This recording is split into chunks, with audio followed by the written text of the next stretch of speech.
दोस्तों, आपने किसी से प्रॉपर्टी खरीदने के लिए या बेचने के लिए अगर कोई कॉन्ट्रैक्ट कर रखा है और उसे कुछ एडवांस पेमेंट भी कर रखी है, जिससे आप प्रॉपर्टी खरीद रहे थे या खरीद रहे हो, उस व्यक्ति को कोई ऐसा एक दूसरा व्यक्ति मिल जाता है, जो आपसे ज़्यादा पैसे देने को राज़ी होता है और प्रॉपर्टी बेचने वाला आपके साथ आनाकानी करने लग जाता है, आपको प्रॉपर्टी बेचने से मना करने लग जाता है।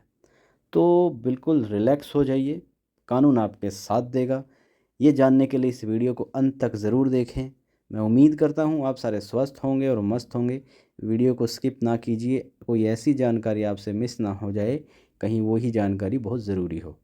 आप किसी व्यक्ति से प्रॉपर्टी खरीदने का प्लान कर रहे थे, इसी बीच उसको मिल गया कोई ऐसा बंदा जो आपसे ज़्यादा कीमत में उस प्रॉपर्टी को खरीद रहा है। तो बेचने वाले के मन में थोड़ा लालच आ जाता है और वो आपको प्रॉपर्टी देने से मना कर देता है और दूसरे व्यक्ति की फेवर में प्रॉपर्टी की रजिस्ट्री कराने को तैयार हो जाता है। ये समस्या बड़ी देखने को आती है। तो भारतीय कानून व्यवस्था में प्रॉपर्टी देखो मुख्यतः दो श्रेणियों में बटी हुई है। पहली है चल संपत्ति, जिसे बोलते हैं मूवेबल प्रॉपर्टी। दूसरी है अचल संपत्ति, इसे बोलते हैं immovable property. Transfer of property act 1872 आपके लिए काम करेगा।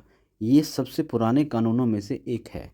भारतीय कानूनों में इसे सबसे पुराना एक्ट माना जाता है।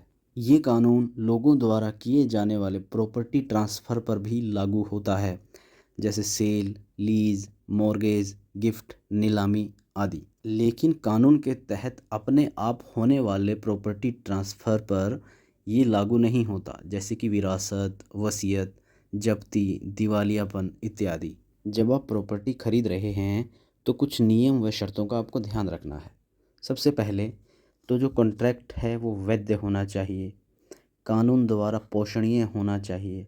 जो आपका कॉन्ट्रैक्ट हुआ है वो लिखित में भी होना चाहिए और उस पर सिग्नेचर यानी कि हस्ताक्षर भी होने चाहिए। साथ ही वो इमूवेबल प्रॉपर्टी के लिए होना चाहिए। इन बातों का ध्यान रखने के बाद मैं आपको एक न्यायिक सिद्धांत बता रहा हूँ, डॉक्ट्रिन, यानी कि डॉक्ट्रिन ऑफ पार्ट परफॉर्मेंस। इसका जन्म इंग्लैंड में हुआ 1922 में।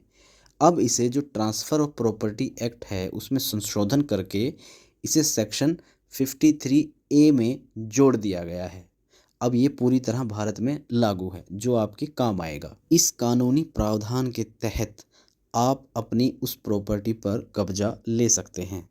बेचने वाले ने चाहे कैसा ही मन बना रखा हो, लेकिन आप अपने पक्ष में रजिस्ट्री उससे करवा सकते हैं। इसके लिए अपने नज़दीकी अधिवक्ता से मिलें, जो सिविल मामलों को देखता हो, थोड़ी प्रैक्टिस करता हो। उन्हें इस डॉक्ट्रिन के बारे में अवगत कराएं जो मैंने अभी आपको बताया। इस डॉक्ट्रिन का हवाला देकर आप अपने पक्ष में रजिस्ट्री करवा सकते हैं। मैं उम्मीद करता हूँ आपको जानकारी पसंद आई है। आप हमारे चैनल को लाइक कर सकते हैं। इसी तरह की लीगल जानकारी पाने के लिए आप हमारे चैनल को सब्सक्राइब कर सकते हैं। धन्यवाद।